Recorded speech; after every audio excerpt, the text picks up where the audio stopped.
Martin Luther breaks away from the church. By the early 1500s, there was considerable turmoil in the church. In Germany, then part of the Holy Roman Empire, a priest named Martin Luther became involved in a serious dispute with church authorities. Condemned by the church, Luther broke away and began the first Protestant church.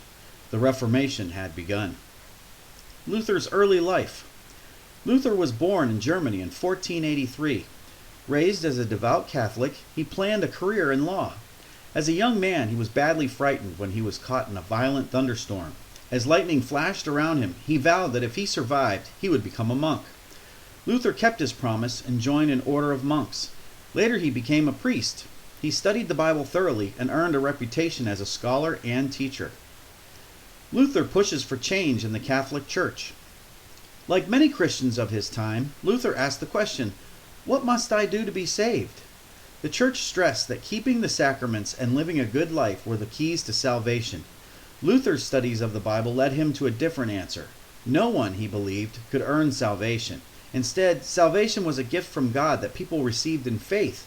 People, he said, were saved by their faith, not good works.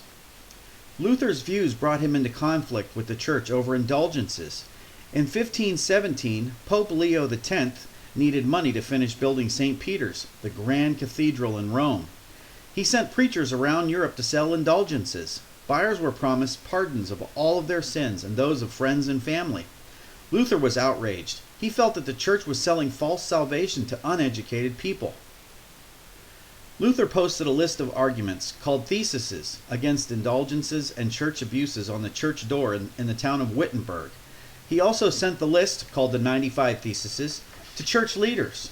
Luther's theses caused considerable controversy. Many people were excited by his ideas while the church condemned them. Gradually, he was drawn into more serious disagreements with church authorities. In response to critics, Luther published pamphlets that explained his thinking. He argued that the Bible, not the Pope or church leaders, was the ultimate source of religious authority. The only true sacraments, he said, were baptism and the Eucharist. The church's other 5 sacraments had no basis in the Bible. Moreover, all Christians were priests, and all should study the Bible for themselves.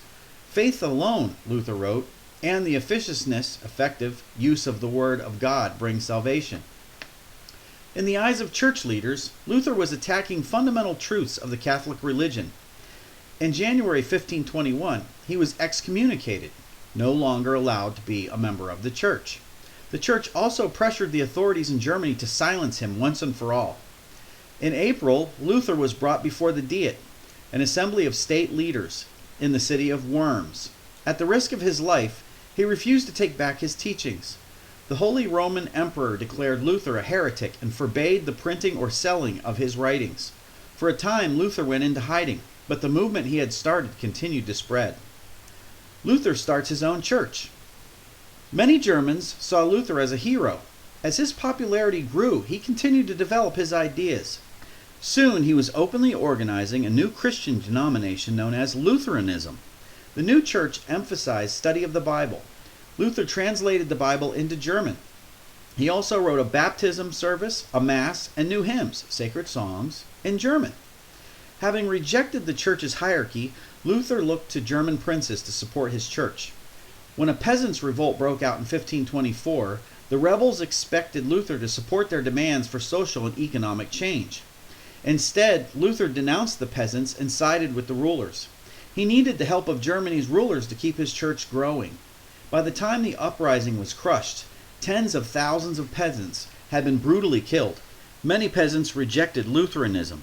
Several princes, however, supported Luther, and Lutheranism continued to grow. Over the next 30 years, Lutherans and Catholics were often at war in Germany. These religious wars ended in 1555 with the Peace of Augsburg.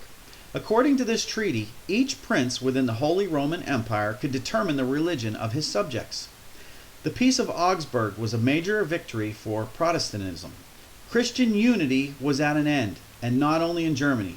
As you will learn next, by this time, a number of other Protestant churches had sprung up in Northern Europe. This lesson we only have one vocabulary word, and that word is denomination. A particular religious grouping within a larger faith. For example, the Lutheran Church is a denomination of Christianity.